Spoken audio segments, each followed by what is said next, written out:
नमस्कार दोस्तों, मैं सोनम जैन और आप सभी देख रहे हैं एच जे सोनम, जहां पर आप सभी को मिलती है हर दिन एक नई कहानी देखने के लिए। और आज की कहानी है अनचाही साथी भाग 2। कहानी शुरू करने से पहले चैनल को जरूर सब्सक्राइब कर दीजिएगा और पास में जो बेल आइकन का बटन है ना, उसे भी जरूर प्रेस कर दीजिएगा, क्योंकि उसी से मिलेंगी आप सभी को मेरी आने वाली हर कहानी की नोटिफिकेशन। और हाँ, कहानी पसंद आने पर लाइक जरूर करती है ना, क्योंकि जब आप करते हैं कहानी को लाइक तो मुझे मिलती है नई नई कहानियाँ लिखने के लिए प्रेरणा। और कहानी को अपनों के साथ शेयर करना बिल्कुल नहीं भूलेगा। तो चलिए कहानी शुरू करते हैं।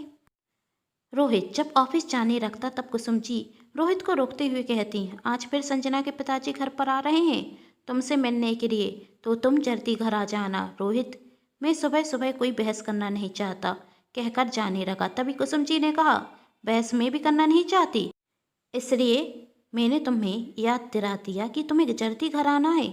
जब कर तुम उन्हें घर पर नहीं मिले थे तो मैंने उनसे बहुत झूठ बोले थे, लेकिन आज मैं तुम्हारी वजह से उनसे कोई झूठ बोलना नहीं चाहती। तब रोहित परतकर कुसुम जी से कहता, झूठ बोलना कोई आपके लिए बड़ी बात तो है नहीं, आप तो झूठ बोलने में एक्सपर्ट हैं, तो झूठ बोलने से आपको डरने की कोई ज़रूरत नहीं। आपने तो आज के पहले भी बहुत झूठ बोले हैं। यह सुनकर कुसुम जी की आंखों के सामने कुछ पुराने दृश्य आने लगते और रोहित कहता, रही बात मेरी, तो मैं तभी आऊँगा जब मेरा मन होगा, आपके कहने पर नहीं चलता। और हुक्म चलाना बंद कीजिए, गुलाम नहीं हूँ मैं आपका, जो आप कहेंगी वही करूँगा।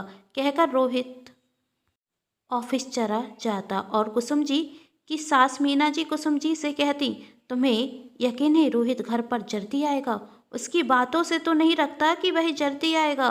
कुसुम जी ने कहा, माँ, मैं अपने बेटे को बहुत अच्छे से जानती हूँ, वह घर जल्दी जरूर आएगा और संजना से शादी भी करेगा। तब मीना जी ने कहा, लेकिन रोहित तो निधि से प्यार करता है और उसने कहा था कि वह उससे ही शादी करेगा।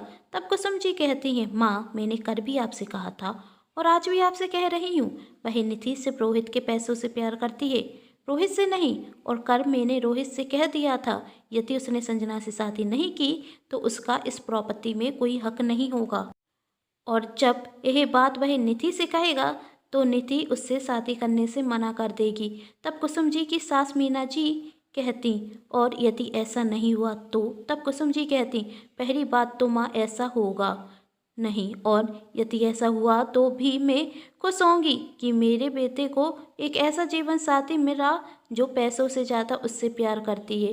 क्या कुसुम जी का भरोसा सही था? क्या सच में निधि रोहित से प्यार नहीं करती थी? चलिए जानते हैं। रोहित ऑफिस में जाता तो निधि रोहित से कहती, क्या हुआ, आज आप बहुत परेशान दिख रहे हैं? रोहित ने कहा, मेरी परेशानी की वजह तो सिर्फ एक ही है।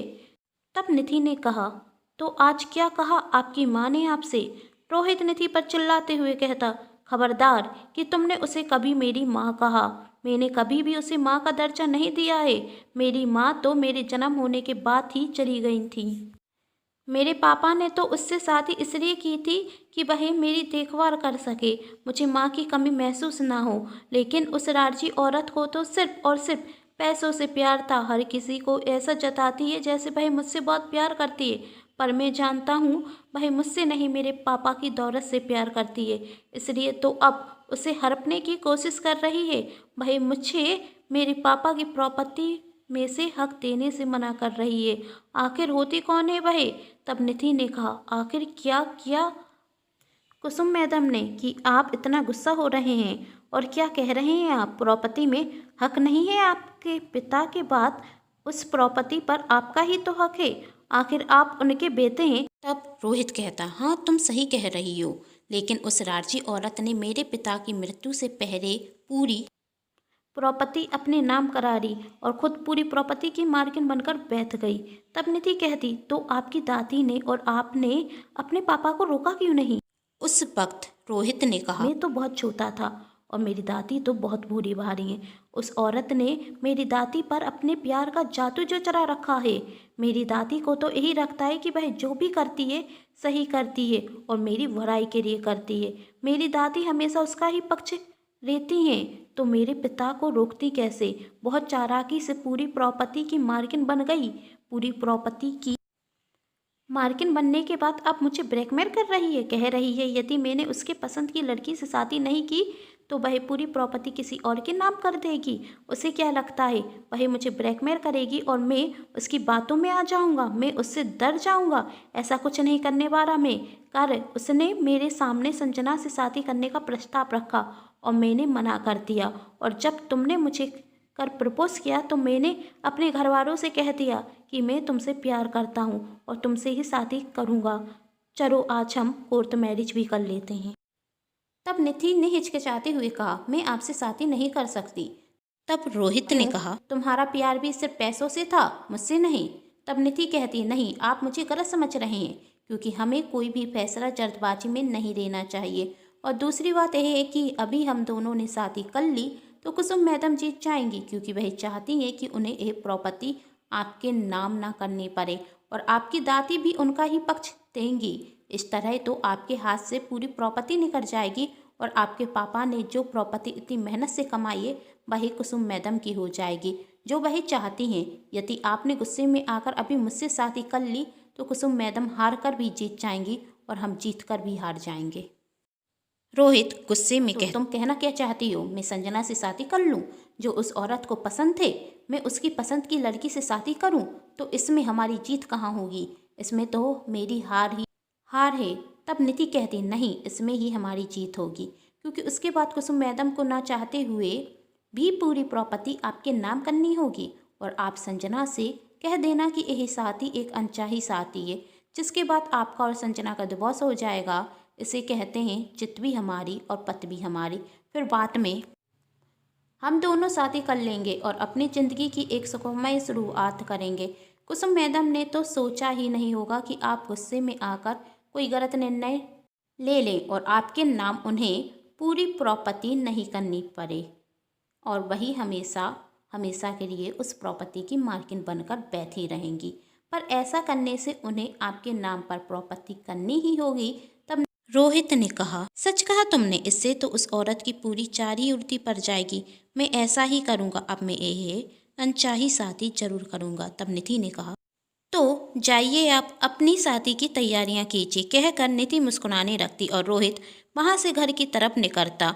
और वहां पर संजना के पिता फिर एक और बार रोहित के घर आते हैं। कुसुम जी और मीना जी दोनों ही संजना के पिता का अच्छे से स्वागत करती। तब संजना के पिता कहते हैं, आज भी रोहित बाबू घर पर नहीं है क्या? आज उन्हें कोई ज़रूरी काम था? तब कुसुम जी कहती, शायद ऑफिस में काम में बिजी होगा, मैं अभी फ़ोन करती हूँ, आप चिंता मत कीजिए। आज रोहित ने कहा था कि वह घर जल्दी आ जाएगा। कहकर कुसुम जी अपना फ़ोन उठाती। तभी रोहित घर आता।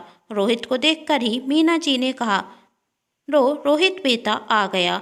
रोहित आते ही साथ संजना के पिता से नमस्ते करता और उनसे बातें करना शुरू कर देता और रोहित इस रिश्ते के लिए तैयार था। संजना के पिता ने कुसुम जी से कहा, आप और मीना जी तो संजना से मिल चुकी हैं, एक बार रोहित भी संजना से मिल लेता तो हम इस रिश्ते को आगे बढ़ाते।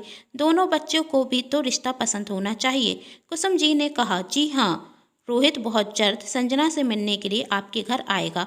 संजना के पिता को तो यह रिश्ता पहले से ही मंजूर था, बस वही रोहित के मुंह से हाँ सुनना चाहते थे। और आज रोहित के मुंह से हाँ सुनने के बाद संजना का रिश्ता रोहित से करने के लिए तैयार थे। रिश्ता तो दोनों ही तरफ से पक्का था, बस अब छोटी सी फॉर्मेलिटी रह गई थी। संजना के पिता के जाते ही साथ रोहित अपनी दादी से कहता, कह दीजिए इनसे, इनके कहने पर मैंने संजना के पिता से मिल तो लिया और संजना से शादी करने के लिए भी तैयार हो गया हूँ, लेकिन अब मैं संजना से मिलने के लिए उसके घर पर नहीं जाऊँगा। जब शादी मेरी मर्जी से नहीं हो रही है तो यह फालतू की फॉर्मेलिटी मैं नहीं कर सकता। तब कुसुम जी कहती, शादी करनी है तो फॉर्मेलिटी भी करनी होगी।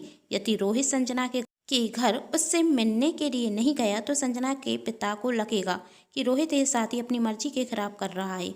रोहित को तो संजना से मिलने जाना ही होगा। तब मीना जी और रोहित से कहती, एक बार तू संजना से मिल तो ले।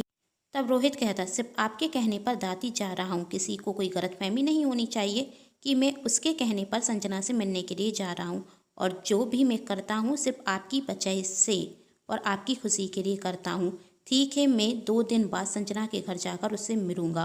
कहकर रोहित अपने कमरे में चला जाता और कुसुम जी और मीना जी एक दूसरे को देखकर मुस्कुराने लगती और मीना जी कुसुम जी से कहती, सच कहा तूने, तू अपने बेटे को बहुत अच्छे से जानती है। कहानी में आगे देखिएगा, क्या रोहित और संजना की शादी हो पाएगी या बीच में ही कोई अड़चन आ जाएगी, और किस वजह से रोहित करता था अपनी माँ से इतनी नफरत।